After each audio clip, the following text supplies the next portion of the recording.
No, hablo acá. Bueno, entonces le damos la palabra a Roberto Silva.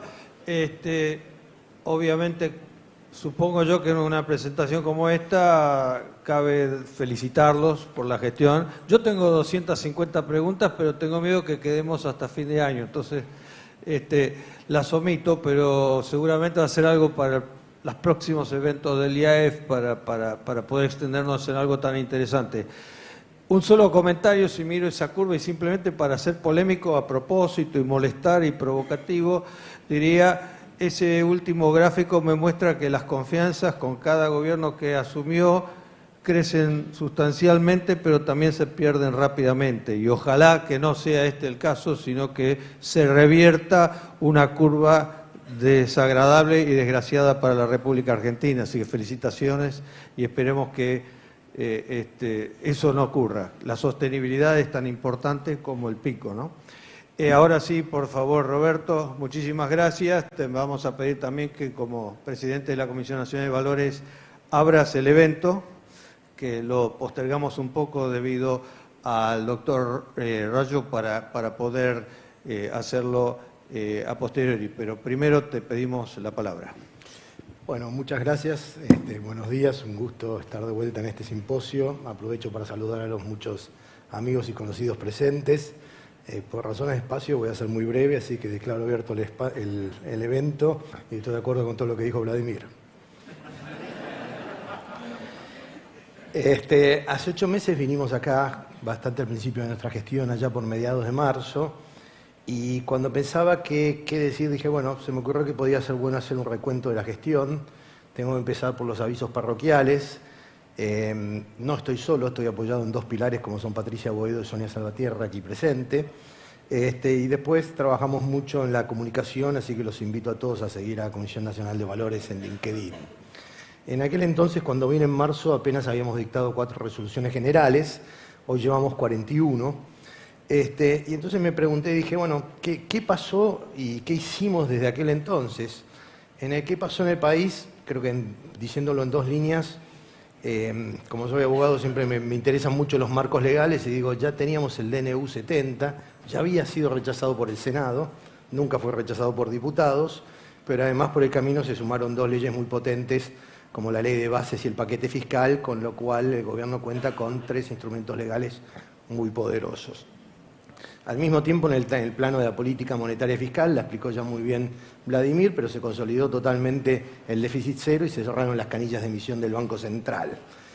Y bueno, ¿qué hicimos nosotros? Muchas cosas. Dictamos 37 resoluciones generales más, manejamos el organismo, aprobamos un montón de emisiones, revivimos las mesas de enlace con todos los organismos económicos, sea Secretaría de Finanzas, el Ministerio de Economía, el Banco Central, la UIF, la IGJ, la Superintendencia de Seguros, digamos, y muchos más, que me voy a olvidar por el camino, pero todos los organismos con los cuales tienen algún contenido económico. Solucionamos el tema de las vacantes de idóneos que a muchos les preocupaban, que era muy difícil conseguir turnos. Le pusimos mucho énfasis a todo lo que es educación financiera. Tuvimos que organizar la Semana Mundial del Inversor, que es un requerimiento de IOSCO que fue hace aproximadamente 3 semanas, creo que con bastante éxito. Realizamos innumerables viajes que tienen que ver con IOSCO, con el Instituto Iberoamericano de Finanzas, con la OECD, con el GAFI, con el BID, con la SEC, con el objetivo de representar a la Argentina en el mundo y volver a reinsertarnos en el mundo, que creo que es uno de los objetivos de la gestión, ¿no? Hicimos innumerables presentaciones locales, yo creo que personalmente llevo más de 50 presentaciones, al cual hay que sumarle todas las que han hecho Sonia y Patricia, así que son muchísimos, y hemos participado en un montón de eventos locales, hemos ido a un montón de lugares dentro del país, no menos notables, Rosario, Córdoba y Mar del Plata, entre otros. Un montón de cosas, realmente. Nos hemos reunido con muchísima gente y creo que lo que enunciamos y decíamos que nos gustaba escuchar, entender y después regular, más que enunciado es una filosofía de lo que pretendemos que sea nuestra gestión.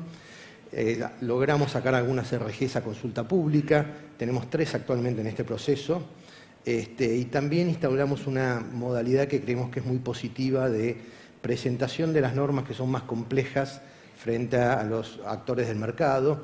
Ya lo hemos hecho 5 veces, ayer a la tarde hicimos una. Y bueno, déjenme repasar ahora un poquito, voy a hacer más títulos que contenido por una cuestión de tiempo, pero si podemos en alguno, tal vez en el CEPO un poquitito más de contenido. Quiero empezar por un poco lo que hemos hecho, las voy a agrupar por tema para que sea más didáctico, pero déjenme empezar por el Gafi. Esta es una platea en general entendida, y en el Gafi, en términos futbolísticos, por ahí no nos dimos cuenta, pero ganamos un mundial de visitantes en Francia. Teníamos una situación muy complicada y la logramos dar vuelta con la participación de muchos organismos, entre ellos CNB, y hubiera sido, no sé si desastroso, pero decididamente muy malo para este proceso y todo lo bueno que contó Vladimir antes, que estuviéramos en la lista gris, y nos restara de todo lo bueno que estamos haciendo por el otro lado. Así que creo que ahí hay un hito principal. Cuando vine en marzo nos acababa de sancionar el Congreso de la Ley 27739 y nos puso como reguladores, para decirlo fácil, del mundo cripto, en algo que no es correcto decirlo de esa manera, porque en realidad somos reguladores de los PSABs o proveedores de servicios de activos virtuales y solo regulamos a los activos virtuales en la medida que sean valores negociables. Pero eso es un desafío enorme para CNB, nos llevó un montón de trabajo. También dentro del marco de la cara Gafi tuvimos que salir corriendo y hacer un registro en el cual ha sido un éxito. Tenemos, estos datos son de la semana pasada, puede ser que haya alguno más, 92 personas registradas, de las cuales 17 son offshore y 6 son personas físicas. Y mientras tanto seguimos trabajando en lo que nos mandó el Congreso, que es hacer una regulación para lo cual nos dio ciertos parámetros, y dentro de esa regulación la presentamos primero la charlamos mucho con los actores, que es lo que habíamos anticipado, y después la presentamos a consulta pública, que es donde está hoy, regulando los PSABs. Así que ahí eso es lo que pretendemos, uno de los hitos que pretendemos para nuestra gestión, pero sin duda una tarea muy compleja y nueva, porque no era parte de lo que era la CNB tradicional. Esto involucró también otras RGs complementarias, porque tuvimos más agentes. Primero, los PSBs pasaron a ser sujetos obligados y después en una reforma reciente se dieron de baja algunos sujetos obligados, como los ARIP y las cajas. Y bueno, algunas cosas más. Déjenme seguir por ahí por orden de importancia con el cepo. Cuando uno habla de cepo tiene que tener mucho cuidado porque es una palabra muy amplia que quiere decir muchas cosas. Entonces, primera cosa que voy a decir, de ninguna manera hablo de las restricciones cambiarias del Banco Central. Ya lo hizo Vladimir y esa es una jurisdicción ajena a la mía. Yo hablo exclusivamente de las restricciones cambiarias que aplican en el mercado de capitales. Y lo segundo que quiero decir, quiero ser muy claro con esto, y lo he dicho antes, jamás, yo digo el qué, jamás digo el cómo y el cuándo. Es decir, voy a hacer una brevísima enumeración de lo que queda y lo que ya hemos salido, pero de ninguna manera voy a decir ni cuándo vamos a salir ni de qué forma. Esa es una decisión que se toma de manera coordinada con el Banco Central, con el Ministerio de Economía y, ¿por qué no?, con el presidente, que lo tiene muy presente y habla mucho del tema en sus discursos, ¿no? Entonces, ¿qué nos queda pendiente en el cepo? Bueno, la lista se va achicando, claramente nos quedan muchas cosas, pero cuando uno mira las que quedan versus las que se fueron, son más las que se fueron de las que quedan, con lo cual creo que es una señal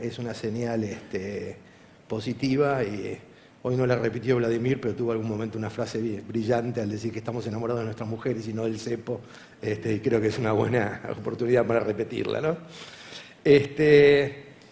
Tenemos todavía un límite diario de 200 millones, hoy son para operar, para los no residentes, no pueden vender ni comprar ni pueden transferir al exterior por más que eso.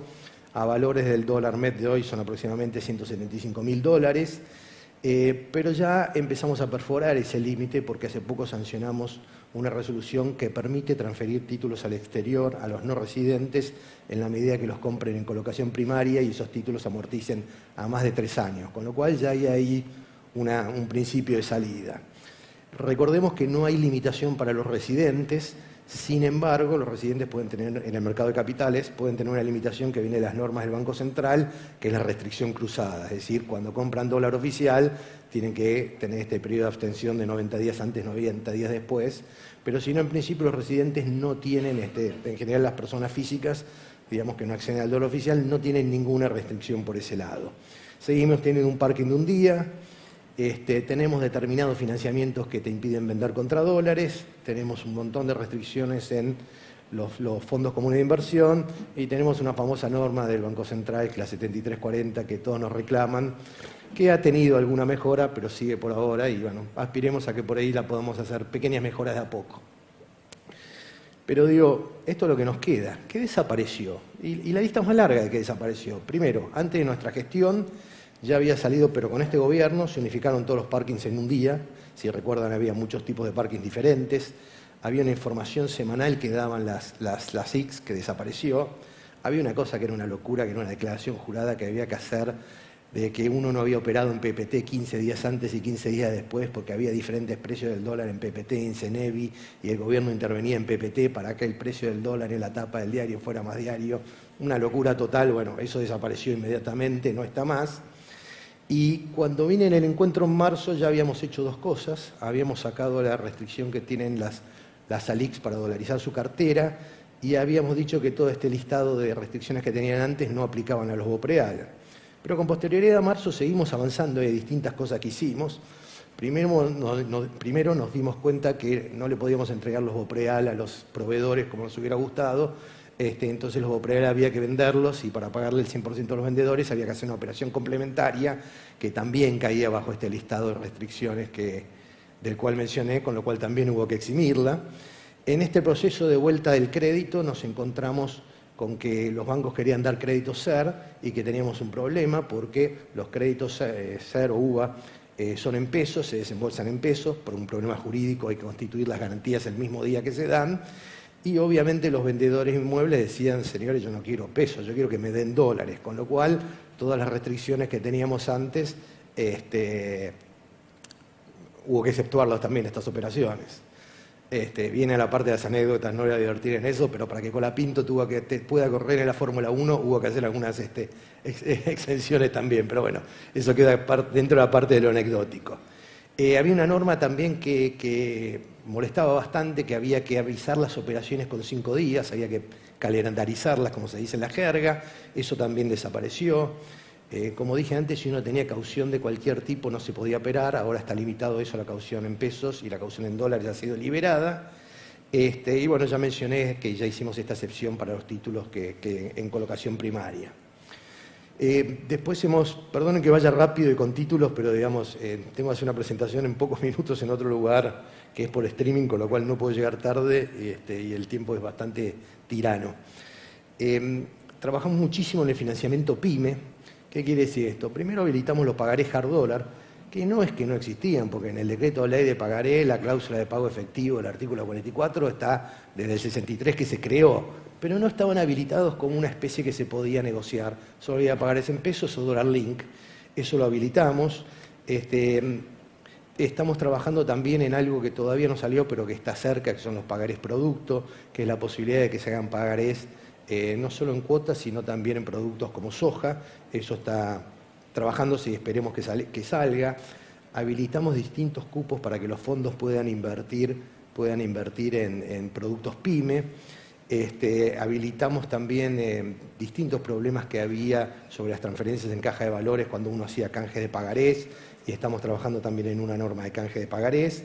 Y bastante importante, ampliamos las entidades de garantía que pueden participar de las ONs PYME avaladas o garantizadas, incluyendo los organismos multilaterales, donde ahí el BID ha expresado su deseo de actuar como una entidad de garantía más, ¿no? Después hicimos dos normas de las cuales nos sentimos particularmente orgullosos y esperemos que funcionen. La primera es reglamentamos la oferta privada. ¿Qué es la oferta privada? Bueno, fácil de decir cuando no hay oferta pública, pero en pocas palabras, cuando le vendés algo a pocas personas a través de medios no públicos, eso es una oferta privada. ¿Cuál es el problema con la oferta privada? Bueno, nunca era claro cuando había una oferta privada, entonces si lo hacías mal estabas haciendo una oferta pública irregular, estabas sujeto a sanciones administrativas en CNV y mucho más peligroso que eso, tiene una figura penal, con lo cual podías estar cometiendo un delito penal. Entonces nos pareció que era muy importante delimitar y decir cuándo sí y cuándo no, o por lo menos dar parámetros, porque no es exacto eso lo que hicimos. Lo que hicimos es, por primera vez en CNV hicimos una norma como las que se hacen en Estados Unidos, que se llaman de Safe Harbor o Puerto Seguro, en el cual dimos ciertos parámetros, y si uno cumple con esos parámetros, sabe que está dentro que está bien, que está seguro. ¿Qué pasa si no los cumple? Nada, está sujeto a discusión. Podrá o no tener una oferta pública irregular. Pero cualquiera que quiera estar dentro de la ley cumple el parámetro, está en lo que se llama el puerto seguro y sabe que no tiene un problema. Y entonces fuimos muy precisos con eso, que era algo que no existía, si bien había habido algún intento antes de CNV de hacerlo.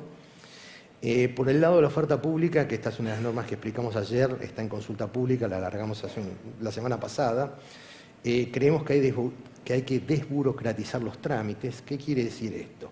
Queremos hacer como hay en otros países, que todo lo que sea de bajo monto vuele por abajo del radar. Entonces, lo que estamos proponiendo es que todas las emisiones abajo de 1 millón de SER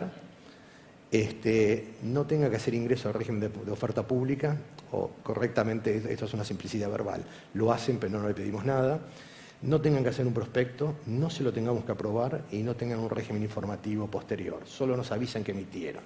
Entonces, todas las emisiones chicas van a poder salir de una manera desburocratizada y muy ágil, y a la par estamos haciendo un régimen que llamamos de mediano impacto para las emisiones intermedias, entre 1 y 7 millones de SER, de UA, en el cual uno es la bienvenida, el paquete de bienvenida al mercado de capitales, y el otro son los primeros pasos para cuando sos adulto ya pasás al régimen general. Entonces, este segundo régimen consiste en hacer un régimen un ingreso al régimen de oferta pública que lo llamamos light, porque te pedimos menos cosas, haces un prospecto más o menos simple, que está delimitado, no es necesario que CNV te apruebe ese prospecto, con lo cual vos podés salir en cualquier momento, y el régimen informativo posterior también es un régimen que lo llamamos light. Por ejemplo, para dar un ejemplo nomás, no haces balances trimestrales, sino que haces balances anuales y sin NIF. Entonces, la idea es que esto le pueda dar la bienvenida a un montón de compañías al mercado de capitales, y a medida que vayan creciendo, después terminará el régimen general como las demás. Bueno, hemos trabajado también mucho en las privatizaciones, en mirar si había algún problema en el marco de CNV, y descubrimos 2 problemas que ya los solucionamos. El primero, que por la mecánica que se pretende hacer, si bien no está del todo definido para las privatizaciones, nos dijeron vamos a listar las compañías y empezar a venderlas de a poquito. Entonces le dijimos, bueno, cuidado que en un momento cuando uno vende de a poquito dispara una OPA. Y entonces si traes una compañía a cotizar al mercado de capitales y después tienes que hacer una OPA, la sacás del mercado de capitales. Obviamente los administradores nos dijeron, no, eso no es lo que queremos, e hicimos una excepción para que cuando vende el Estado no aplique la norma de OPA.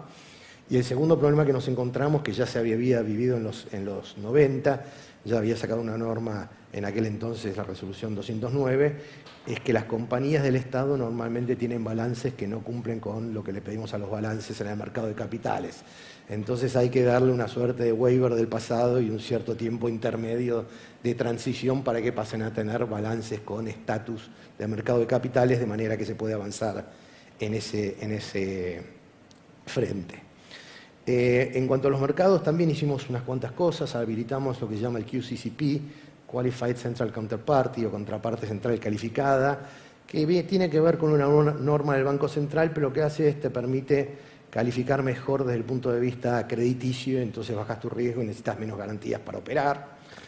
En línea con lo que hizo Estados Unidos, nos sumamos al T+1. Estados Unidos redujo su plazo de liquidación de operaciones allá por abril, de T+2 a T+1. En Argentina era fácil porque ya teníamos 3 plazas de liquidación, tenemos T+0, T+1 y T+2, así que suprimimos parcialmente el T+2 en aquel momento, lo hicimos en 2 etapas y ahora hace poquito lo suprimimos del todo, y nos movimos, que creo que fue muy importante, al mismo tiempo que los mercados del primer mundo, en hacer esta movida, que creo que es lo que tiene que hacer Argentina y no actuar con posterioridad. Estamos trabajando en alguna norma que seguramente verá la luz dentro de poco, en la cual se van a eliminar las restricciones que tiene la caja de valores para distribuir más del 10% de los dividendos. Seguramente le pediremos un poco más de patrimonio, y también estamos trabajando en revivir una figura que había sido derogada, que son las ACRIP. Se habían convertido en ARIP, las vamos a volver a convertir les vamos a devolver la función de custodia.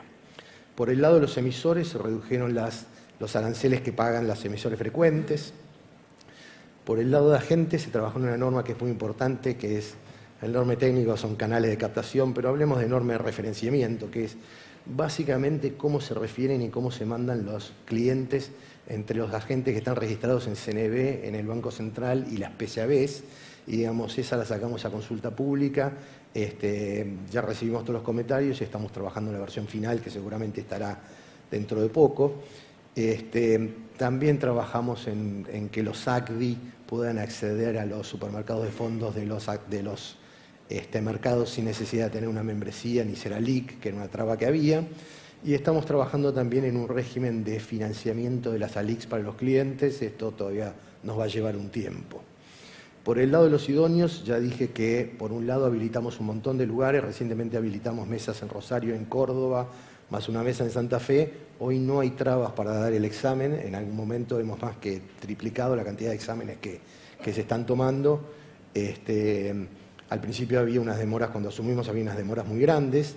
Y mucho más importante, nos encontramos en algún momento en que se estaba persiguiendo a los consultores financieros pidiéndoles que fuesen idóneos. Y nosotros dijimos, no, a ver, nos parece que es idóneo, tiene que ser aquel que está de alguna manera asociado al esfuerzo de venta, no aquel que te da una opinión que no está dirigida a tu situación personal.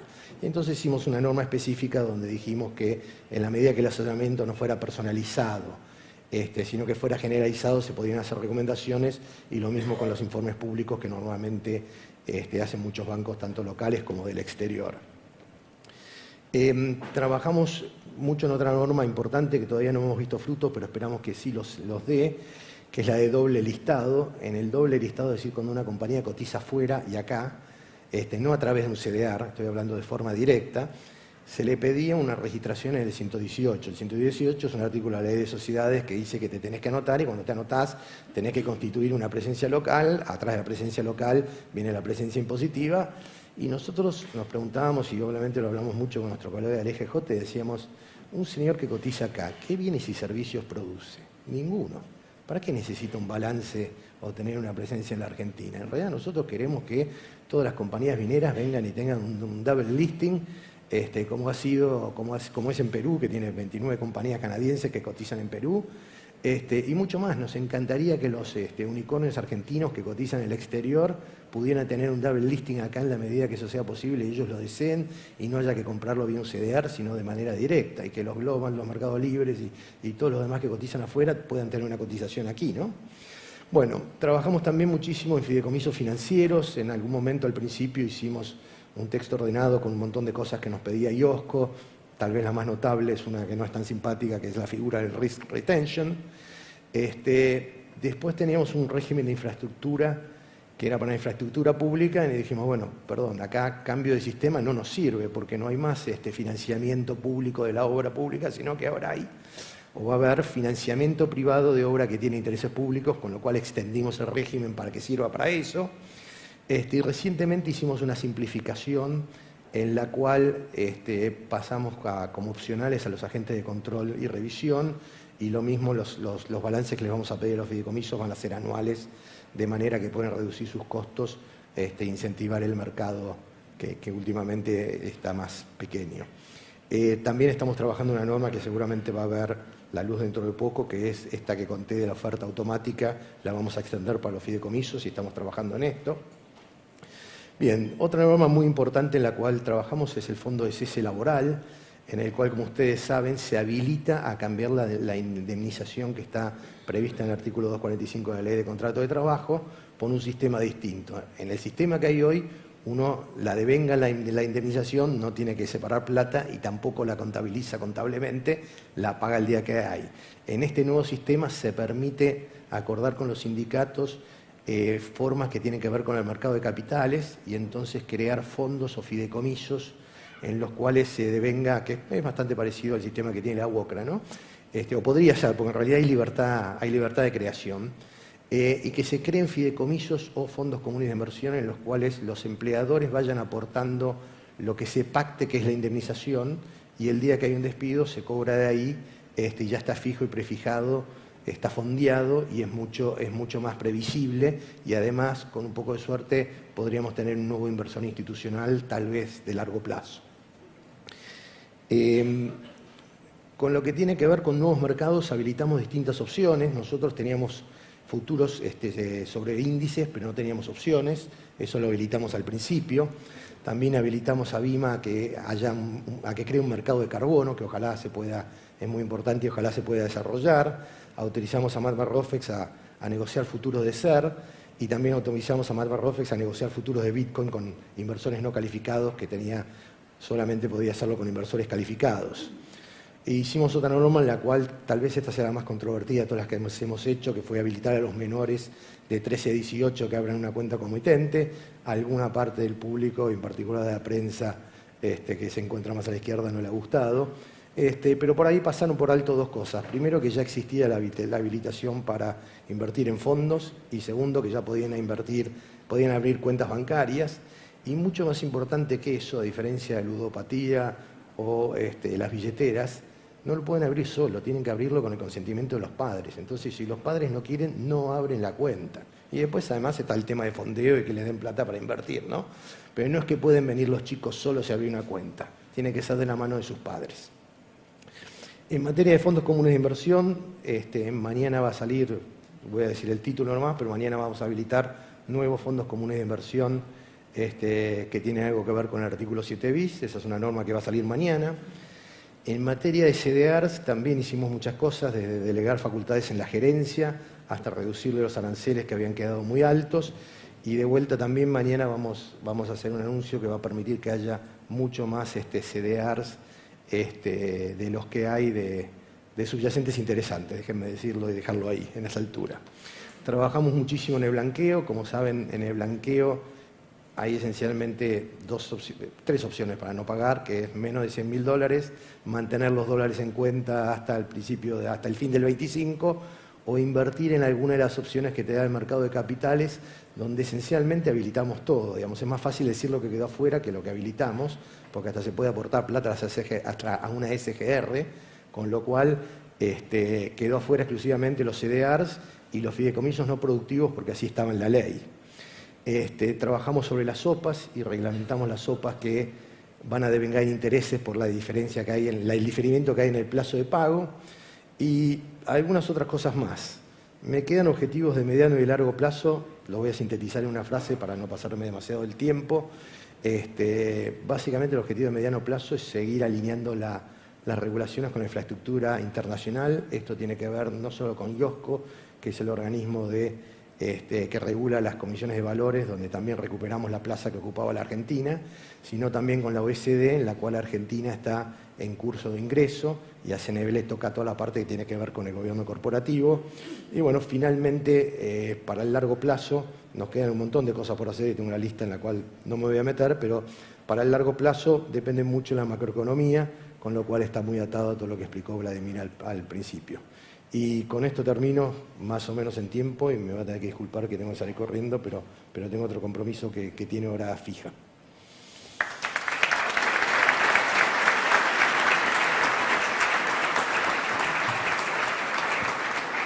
Si tenés alguna pregunta.